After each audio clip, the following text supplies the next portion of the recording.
guys, Annette here from Let's Get Growing. Today we're going to be planting my plant haul. I bought a couple of starter plants online. It's a great way to save money. Instead of buying, fully sized or fully grown shrubs or plants or trees from a nursery, what I found is it's a lot cheaper to just buy starter plants.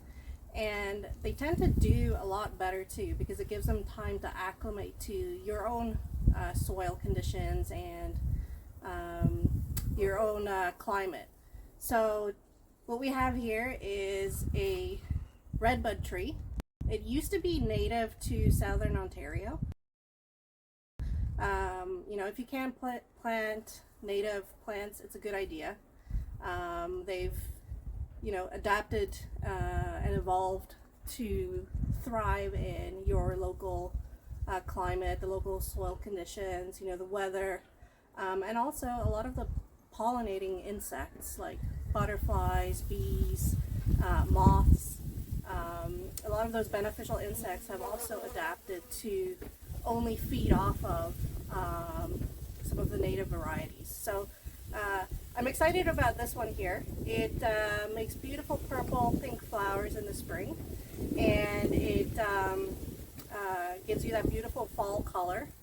So we should start seeing some yellow and red leaves in the next couple of weeks. But before we do that, I gotta get rid of that solar light that's taking up the space where this guy's gonna go in. So the best time to plant really anything, any kind of perennial, is either spring or fall. I have heard, some people successfully transplant things or plant things in midsummer or the height of summer, but still, if you're going to do that, best time to do it is either in the morning or at night, once the temperatures have cooled down. And fall is a great time. If you're doing it early fall, it still gives the plants some time to grow roots, so that they can get settled into the soil before the first frost hits. So let's get planting.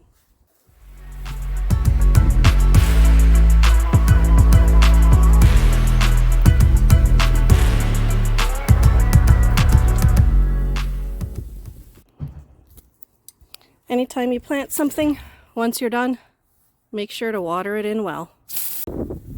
So next on our list we have this heuchera. So this is a coral bells or heuchera. I've decided to go with a theme of dark foliage and some pink flowers. So we're going to be planting this underneath our oak tree. It's definitely shade tolerant. It can handle sun. Really, this is a very hardy grower. It's very hard to kill it. Next we have this guy, which is a lobelia. So our native lobelia is red. Hummingbirds absolutely love it. So this is a variety of lobelia, but this one is a bright, vibrant pink.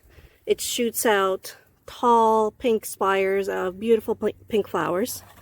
Also still an attractor for hummingbirds, certain types of butterflies.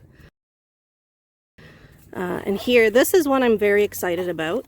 I've been on the hunt for some flowers that are going to give us, months of interest and long flowering periods. So this little guy right here is an astrantia. It's Astrantia Sparkling Stars Pink. The flowers can be used in dried flower arrangements, or just the fresh flowers can be used in a vase with some water. And of course, just the plant itself is just beautiful.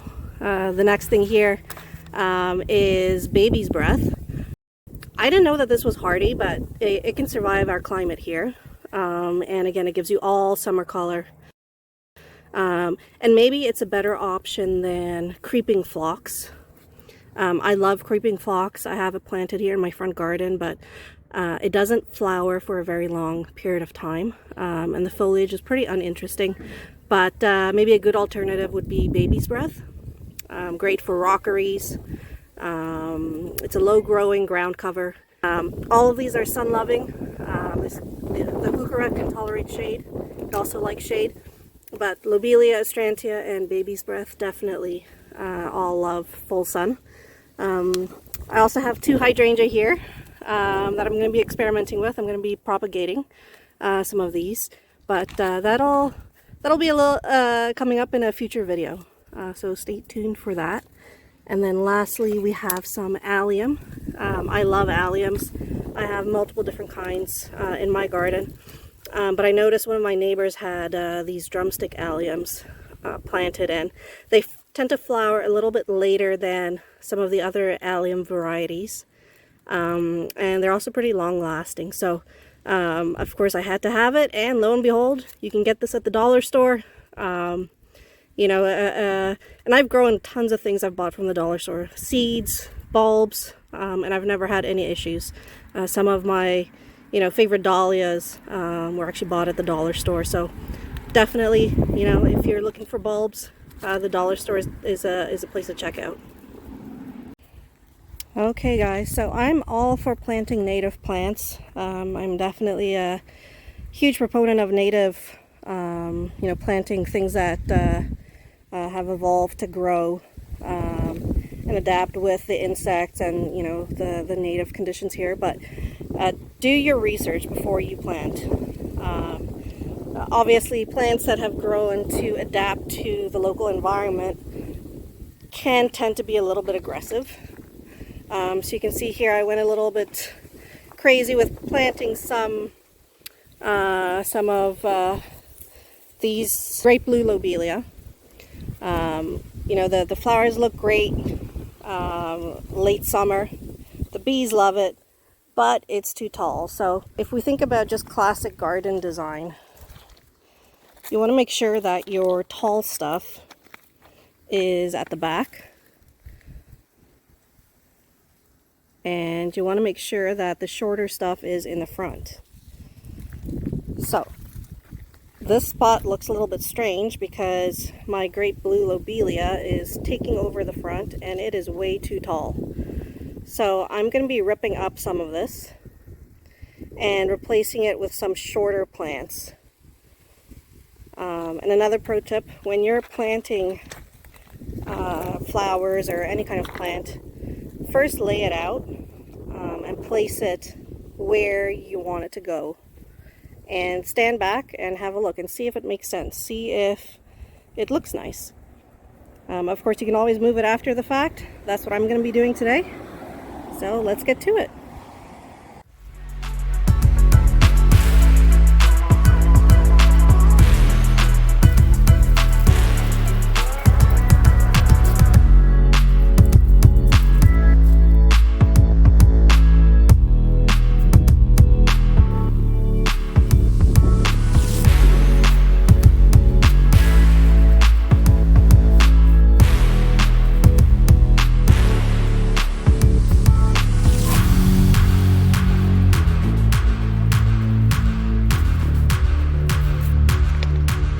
These are my go-to gloves. Thorn-proof, leather, and great for pulling out the bane of my existence.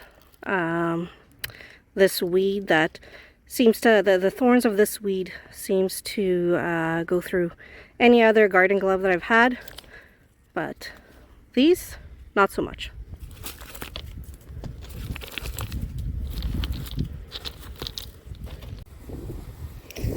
So I've picked out my spot for the baby's breath. So I'm hoping that baby's breath right there will end up spreading through this whole section.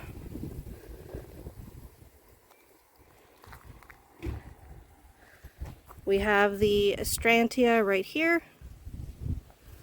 So low growing, or I would say medium height, right in the middle of the garden bed.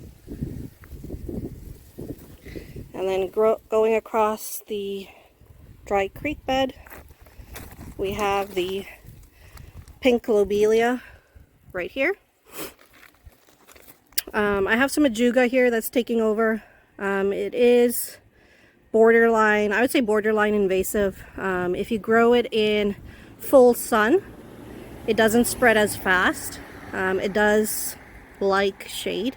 So definitely if you're planting it in a shady area, be careful, it will spread. and it'll be hard to get rid of, and it might choke out some native plant. Scabiosa, it's starting to go to seed, so we'll be collecting those seeds quite soon, so I can plant some more. Iris, lots of iris. Some more scabiosa right here.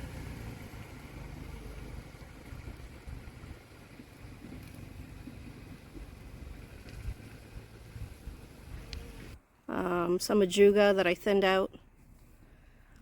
We have creeping phlox and some black mondo grass that I relocated. And a hosta. And here underneath the oak, this is where I'm going to be planting the heuchera, coral bells. When we're heading into fall, it's a good idea to keep the seed heads. I know it's not the most attractive thing to look at, but it's very beneficial to the birds. The birds definitely, you know, as summer comes to an end, they're looking for seeds and things to eat. So wait until the migratory birds have left, and then go ahead and start cutting down some of the seed heads if you really don't like the look of it. But even leaving it through the fall and even leaving it through the winter is a good idea. There's insects that will overwinter inside the plants and provide some shelter, so I'm going to leave these just to help out our insect and bird friends, and then come springtime we'll chop it down.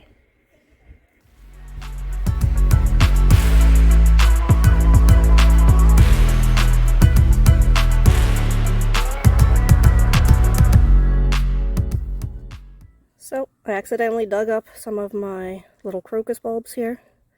They're still dormant. They're going to be coming up in the spring. An easy way, since we're here, an easy way to plant these guys, instead of, you know, trying to make a perfectly sized hole for the corm, just split the soil. So you can see I have my little shovel in here. Lift it up.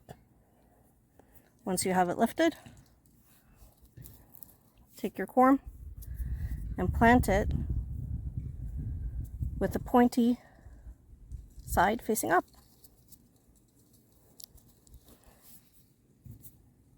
You can see it there. Just lift it out, and look, it's already covered up.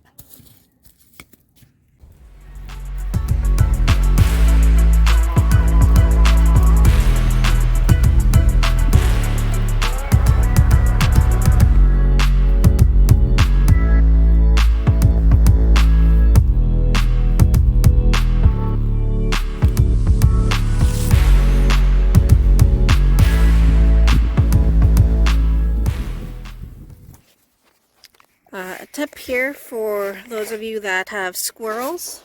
Squirrels love eating bulbs, especially tulip bulbs. What I've done, and I found that it's worked in the past, for the past few years, is put a layer of chicken wire. It doesn't completely stop them from digging it up, but it does make it a little bit harder. And most of my tulip bulbs have survived.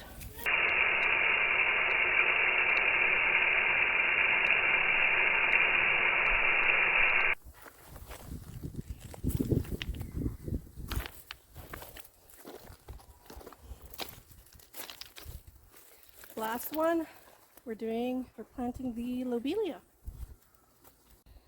Now time to clean up this mess. So we're not wasting here. This is going to go back to feed the garden. This is going into our compost bin.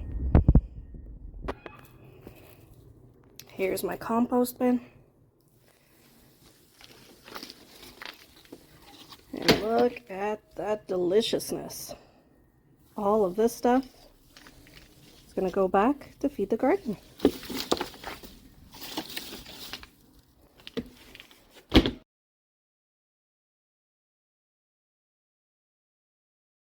So, what are you waiting for? Let's get growing.